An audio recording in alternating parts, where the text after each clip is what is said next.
রাজশাহীর তানোরের গ্রামটিতে এখন দম বন্ধ অবস্থা। নিঃশ্বাস বন্ধ করে একটা মুহূর্তের জন্য যেন অপেক্ষা করছে পুরো দেশ।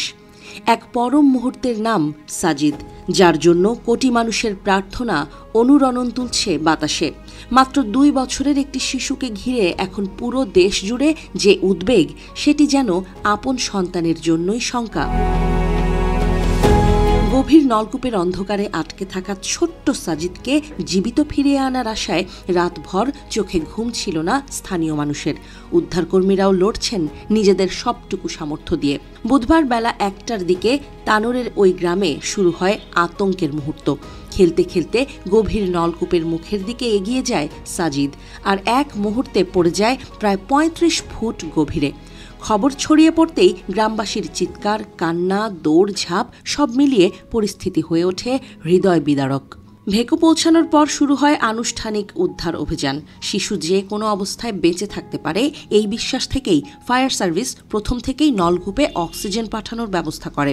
রাতভর চলেছে সেই প্রচেষ্টা, এখনও চলছে উদ্ধার অভিযান। ফায়ার সার্ভিসের সদস্যরা বলছেন, তাপমাত্রা কম, স্থানের গভীরতা সংকীর্ণ হলেও সাজিদ এখনও জীবিত থাকতে পারে। বাংলাদেশের মানুষ অপেক্ষা করছে হয়তো ঠিক এখনই ভেসে উঠবে সেই আশার খবর, যেমনটা এসেছে পৃথিবীর অন্য অনেক দুর্যোগের মধ্যেও। 2018 সালে থাইল্যান্ডের থাম লুয়াং গুহার 17 দিনও ছিল এমন আকুল অপেক্ষা। ওয়াইল্ড বোয়ার ফুটবল টিমের 12 কিশোর এবং তাদের কোচ অভ্যাস মতো গুহায় ঢুকেছিল, কিন্তু হঠাৎ ভারী বৃষ্টিতে গুহা প্লাবিত হয়ে বের হওয়ার পথ বন্ধ হয়ে যায়।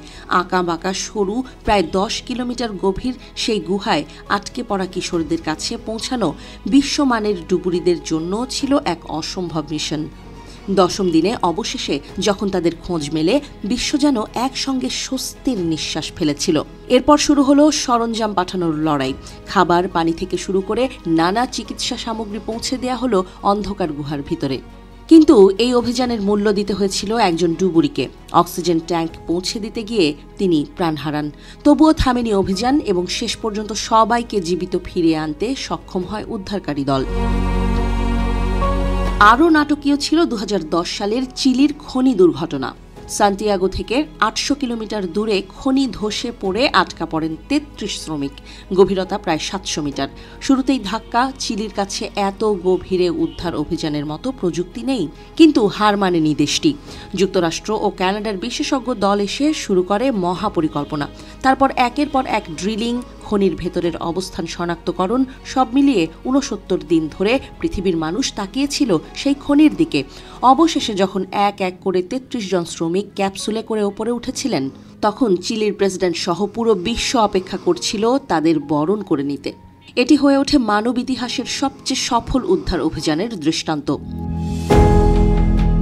আর তানোরের সাকোয়া গ্রামে সেই মানবিকতারই আরেকটি পরীক্ষা চলছে। ছোট্ট সাজিদকে নিয়ে দুশ্চিন্তা যেমন বাড়ছে, তেমনি আশার প্রদীপও নেভেনি। উদ্ধারকর্মীরা ক্লান্ত হলেও থামেননি। স্থানীয় মানুষও দাঁড়িয়ে আছেন ঘণ্টার পর ঘণ্টা, কারণ প্রতিটি উদ্ধার অভিযানের মতোই এখানেও বিশ্বাস একটাই, শেষ মুহূর্ত পর্যন্ত আশা হারানো যাবে না।